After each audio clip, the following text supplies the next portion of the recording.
When I say this is one of the craziest Sonic challenges you've ever seen, I mean it, with multiple glitches and boss skips just to completely minimize or remove right and left presses. I know you already know how these challenges go, but if you haven't seen part 1 yet, you can check it up in the iCards. So far, we have 2 right presses that both came from Speed Jungle Act 2, so let's jump straight into it. Sand Sanctuary, being one of the zones ever, starts with a snake that we can't glide on. Anyways, we reach this part where the enemies are sniping us from all directions while climbing up the sandfall. The issue with these sandfalls is that we can only move past them while being all the way at the bottom and spin dashing. My original strategy to get past this was to get hit and hopefully turn around. I hope you're all thinking the same thing. Are you stupid? Yes, I spent 15 minutes trying to get past this without pressing left until finally thinking. The next level gimmick that becomes an issue are these arrow things. The problem here is that they don't carry any momentum after reaching the end and we can't glide. The solution is just waiting. Luckily, right after that section, we can glide over the level for a bit until reaching a similar area where I don't manage to make the same mistake, and then we can eventually make it to what I call the hardest boss in the challenge so far, and let me explain why. There are only 2 ways to hit Eggman in the first phase: knock the blue enemies back at him, or wait for him to pop up and glide into his head. We can only hit the blue enemies when we're directly underneath them, and that's pretty hard to do when we're stuck against the edge of the screen. As long as we don't glide in the edge, or fall down inside of the boss, we can hit him enough times to make it to phase 2. In phase 2, he shoots out 2 blue enemies, and when he comes out of the sand, he goes flying, and there's a very small window to hit him. Most of my close attempts knocked back 2 of the blue guys at him with Avatar, but we weren't able to hit him the last time. Luckily, it is possible to beat the second phase by hitting 1 blue enemy into him normally, and then getting the other 2 with Avatar. But, like any hard level in this challenge, we can get soft locked. After a full restart, we can make it back to the boss and beat it while facing right. Ah yes, the hot take zone itself. The main gimmick of this level is in the background. The machine lifts up, slams down, and forces us to jump when we're on the ground, and knocks us to the ground when we're climbing. Luckily, we can avoid its surprises by gliding and paying attention to know when it hits. The bounces did become an issue from time to time, mainly with getting hit, but it was manageable. Sadly, the boss was not. I was already worried about it coming in because there are 5 pillars that can insta-kill us, and there's also the monkey who controls it. Even though this boss does look like RNG, it is, but there is a pattern of sorts. The boss triggers after making it halfway through the first pillar, which gives us a lot of space to move and easily dodge the first 3 cycles without moving that far to the right. The end of a perfect first cycle will leave us underneath the first pillar, depending on where the monkey finally lands to hit it. And after a few tries, I figured out that it would be a good cycle when the pillars move in the order. The first hit is 3rd pillar, the second is the last 3, and the final hit is the 1st, 4th, and 5th pillars. It's not as RNG as I thought because every single good run I had was always like this. A good second cycle goes as all but the 2nd, then all but the 3rd. After this, we'll be positioned somewhere underneath the 3rd pillar. This part is tricky because the only way to do it is by getting knocked back to the left, which will only happen if the monkey is in its vulnerable phase while landing on you. A small jump after it does this will send us all the way back to the left. At the final cycle, just hope that the pillars don't require any backtracking. The only run where I got this far was the winning one, which had cycles of all but the 3rd pillar and then all but the 4th. Basically any sort of consecutive order. What I seem to understand from this is that the possible cycles are randomized, but what happens in each cycle is predetermined. Anyways, I guess no more monkeys are jumping. I think this first screen will be a pretty good example of what Act 2 will be like. Yeah, the only advice I can give for this is don't die and press buttons, but there are a few sections that I do want to bring up. Around the level, there are these Titanic Monarch Spears, and we have to avoid them at all costs. They basically lock us in, and in a level where time is definitely the most important thing, we really can't risk that. What's definitely one of the most difficult things in the level is making it to 1 checkpoint before dying. It took me over 10 minutes just to get to the first one. Also, please tell me I was the only one who thought you could control where the rockets go. I keep trying every time I play this level, but it never works. The other difficult section is this vertical shaft that requires precise platforming between these fire pots and the Titanic Monarch Spears again. We can try climbing up the wall, but the devs already thought about that and added some spikes. We also have to do all of this in the entire duration of the timer, from 0 to death. I was practically sweating while trying to complete this section, but it was all worth it just because we get to see Knuckles keep switching his balancing animations, and it's hilarious. I spent a while talking about the zone, so let's go through the boss quickly.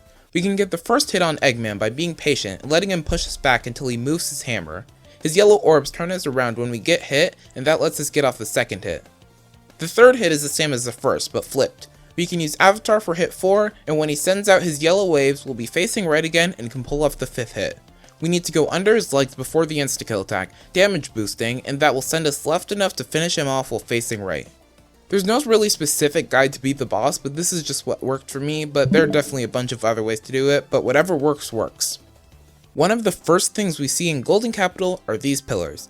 What's special about them is to go in the direction you want, you have to hold left or right, but without the ability to do that, it all comes down to timing, which can make them a massive slowdown if we get sent the wrong way. There's this one section where we need to climb up, but these enemies, that look like a roboticized Seadra, keep blowing bubbles that get in our way. I was too stubborn to take an alternate route, but eventually passed the Seadras. You might be confused to why I'm bringing them up, but you'll see why soon. When I got to the drill section, I honestly thought it would have more than enough right presses to kill this run completely. But the devs think we're all noobs who can't press right to turn, and I thank them so much for that. Besides that, all that happens is that I become extremely wealthy, until the fat pig steals all of my rings, then kills me. The only hard part is hitting it once so we can actually have some rings to damage boost, but after way too many tries, all I did was use Avatar once and I got all 3 hits. These emerald powers are way too broken and I love it. If you think we're moving on to Act Knuckles just cause it says Knuckles, you'd be wrong.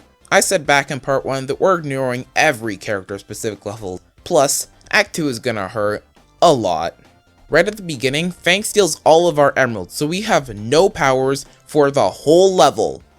Luckily, the first part of the level isn't too bad, by this challenge's standards.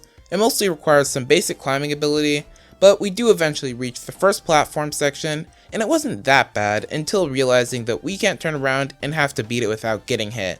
Oh, it's only going downhill from here. The next few minutes of the level just became entirely memory because it requires a lot of dying, soft-locking, restarting, crying, and memorization. It's definitely possible to make it to the checkpoint right before the boss, but it's extremely difficult to make it to the boss with all of this lava everywhere. I just want to say outright before even getting to the real part of the boss, it can't be done without left to right, but we are not giving up that easily. Let me introduce you to this challenge's savior and goat, MTP. To put it simply, this game has a lot of glitches, and he has a bunch of videos documenting them, and one of those is a boss skip for Golden Capital Act 2. In his video, the setup is a skip pulled off with Tails by flying under the platform spawner, and after some testing, I did it using Knuckles, while using left and right though. You're definitely thinking, how could we set this up without any right or left presses? And that's what I'm here to explain. The first thing we have to do is restart the level and take a completely different yet more difficult path that requires more dying, more self-locking, more restarting, even more crying, and more memorization. This top path requires us to go left of the boss skip checkpoint instead of below it. Now this is where those Seadras come in handy. To make it to the checkpoint while facing left, we need to have a lot of backwards momentum. The next thing we need to do is land on the left of this herd of Seadras and spin dash jump and then glide over them. You have to make sure to land right in front of the slicer. Once he hits you, you should be facing left behind him. Once that's done, glide just ahead and crouch directly in front of the Seadra. Once it blows a bubble at you, keep holding down until you make it close to the checkpoint. This is the difficult part. You have to keep pressing jump as soon as you hit the ground to conserve enough momentum as possible. As long as you don't land on the floating platform, you can retry this section as many times as are necessary without having to do a full restart. Once you do all of those jumps and glide onto the wall, hold down and glide forwards until you stand still. My original strategy was to jump and glide onto the platform, and I kept overshooting. I was struggling on this for a while until I explained the situation to my very wise younger brother, and all he said was jump. And it worked!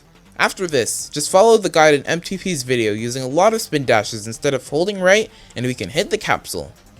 This was by far the hardest trick to pull off this far in the challenge, but it was so worth it, especially because Knuckles keeps the platform throughout the entire cutscene. Yay! Cyber Station! My favorite zone in the game wouldn't be difficult, painful, or need any glitches, right? Nope! Did you forget which video you're watching? This is much more than the hardest zone so far. This was a form of torture, and here's why. Immediately, we can jump right into a soft luck with these trampoline things. Luckily, all of them can be escaped with bullet, but by the time the timer runs out, we'll get stuck on these poles. These zones work just like the ones in Sand Sanctuary, except we move in more than one direction. Our issue is that it's pretty difficult to land on the right track in time, so half the time we get trapped on the trampoline and the other half we get sent to the right place. Even when we do go the right way, there's no checkpoint yet. We need to clear this jump over 3 trampolines and can't mess up. A spin dash jump glide should do it and we can make it to a checkpoint. This is where the level introduces its first of 3 game modes, the squid. And unlike water, not holding any direction won't move us forward, but it'll move us up. I tried as many ways as I could to get far and tried to damage boost without a right press, but it is definitely not possible. Now, we go back to our goat, the Withered Soul.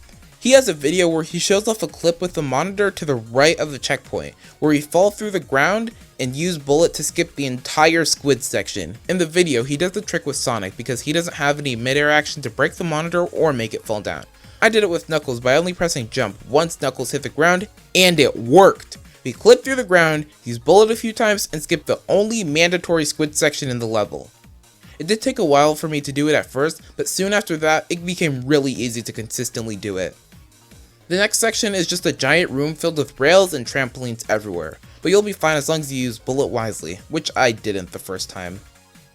After that, the level throws at us the next unavoidable game mode, the mouse.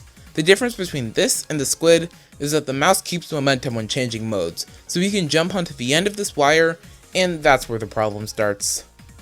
The wires have a fixed speed, so we have almost no momentum coming off of it.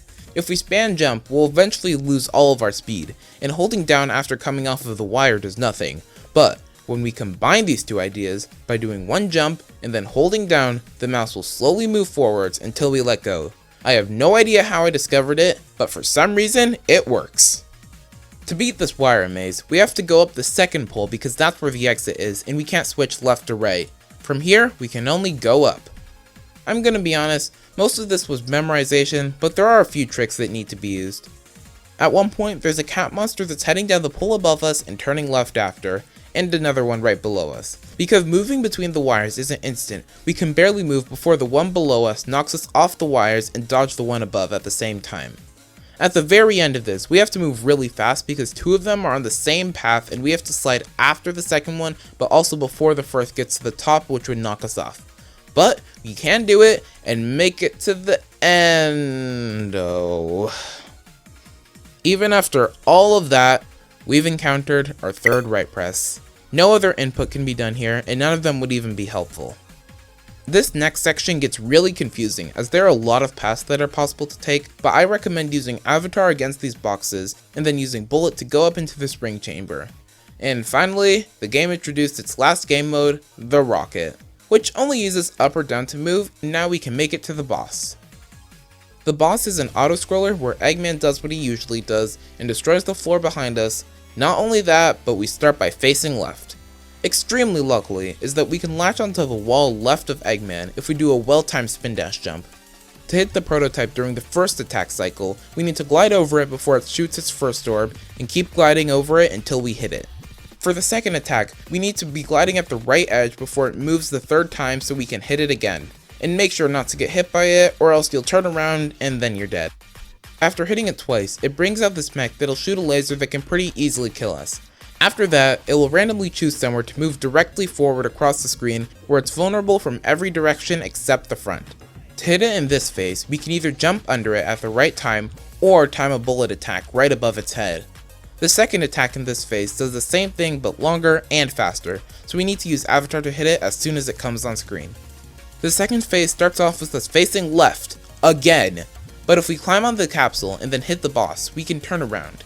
I use Bullet to dodge the part where Eggman breaks the ground a bunch with the laser, and then I hit him again.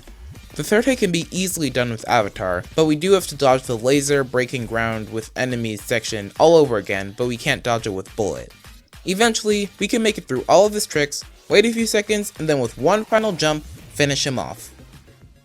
November 8th, 2023. MTP releases this video, The Power of the Home Button. In this video, he shows off a glitch specific to the Switch version, where pressing the home button breaks the game in many ways, and one of them was in Cyberstation. If we go through a portal fast while pressing the home button, it won't switch our form. I tried it on my actual Switch copy, and after spending a few minutes going through the mouse portal in Cyberstation, eventually I got this. Yup, this is Knuckles in the mouth section. I couldn't record the beginning of this glitch because you can't record the home menu on a Switch without using a capture card. Now that we have Knuckles in the mouse section, we can climb up the walls and use Bullet to get rid of one of our right presses. But sadly, this is only on the Switch version. This glitch hasn't been shown to work in any other versions and has been confirmed not to work on PS4, so we'll have two separate counters for the normal version and the Switch version. Since we were able to skip one of our right presses with the home button glitch, I was curious if it was possible to skip our two right presses in Speed Jungle Act 2. The setup to use this glitch isn't as simple as pressing the home button. To make it more consistent, the way to set it up is by pausing the game at the right time. For the first tunnel in Speed Jungle, it would be about 1 frame right after hitting the spring. It's not a frame perfect, but it is pretty close. To activate the weird behavior in the game, unpause the game and then immediately press the home button. This makes it so the game technically loads progress, but because it's also in the home menu, I think it doesn't. So glitches happen. Now the game breaks, and in Speed Jungle, if you perform it incorrectly, you'll be sent under the death plane infinitely. You'll know it's correct if you still have the ability to die by being above the death plane and not falling forever. After this, we need to use Bullet to go back into the tunnels, and for some reason, Bullet will now work inside of them. This allows us to use it to move up and down, but also to our right inside of the side tunnels. For some reason, it gives us enough momentum to make our way out without a single right press. We can do a similar setup in the second required tunnel, but instead of clipping right back into the stage, we can use Bullet to go completely under it and skip the final remaining right press. An easy level? In this challenge? Yeah, there wasn't a single difficult section before the boss. Just understand that this is a true and well-deserved break from Cyberstation. It took a few tries before developing a consistent strategy for the boss, but it's really as simple as using a mix of spin dashing and Bullet to pull off the first hit, use a spin dash in the blue platforms for the second, and finish it off with Avatar. Act 2 doesn't seem too bad. Because it's an auto-scroller, it only takes 2 to 3 minutes to defeat the 10 pink enemies, but the boss teaches us what real RNG is. The main issue with the two bosses is our inability to pick up our rings. We can barely damage boost because the rings will fall to our side and we can't grab them. The first boss shoots these green seeds that will bounce off the left edge of the screen until we get hit at least once. It's kind of a risk versus reward situation.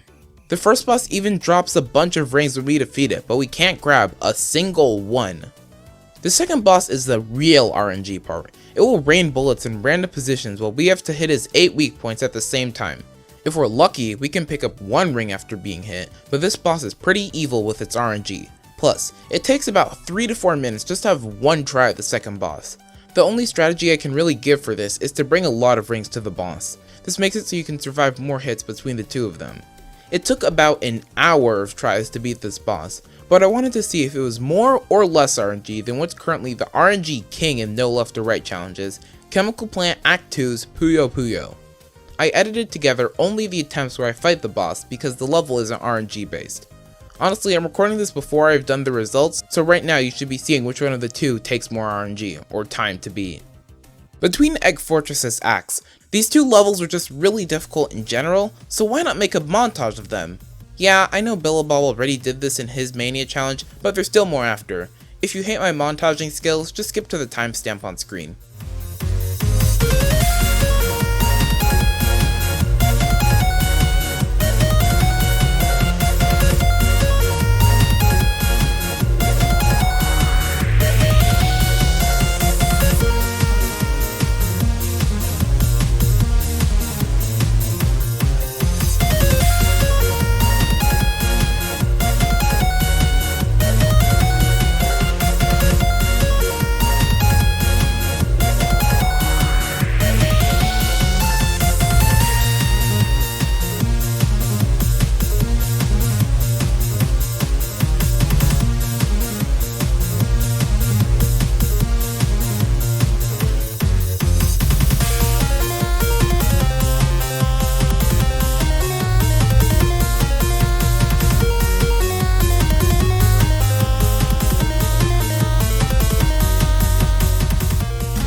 So, here we are, at the final boss, and guess how many right and left presses are needed to beat it?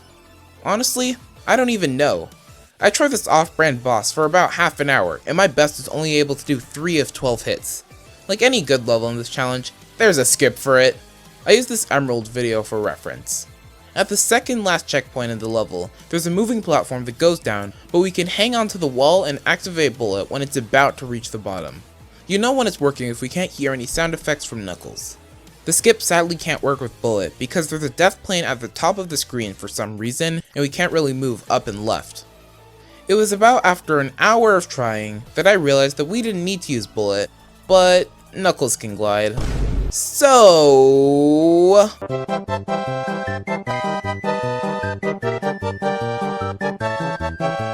And now we can land on this invisible capsule. And beat Egg Fortress without left or right. After this whole journey, we have proven that it is possible to beat Sonic Superstars without pressing left and with 3 right presses, 2 in Speed Jungle Act 2 and 1 in Cyberstation. But if you're playing on Switch, it is possible to beat Sonic Superstars without left or right. Before the game gets patched, it would be amazing if we could remove one of these normal version right presses, but when the patch eventually comes, I'll probably make another video going over how many presses it'll then take.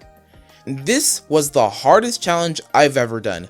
Please never do this. You will never recover and it will drain everything out of you. That is a month of my life that I am never getting back, but I really hope it was worth something. If you enjoyed this video, please give it a like and subscribe so I feel like something was gained after all of this. Thank you for watching and see you next time.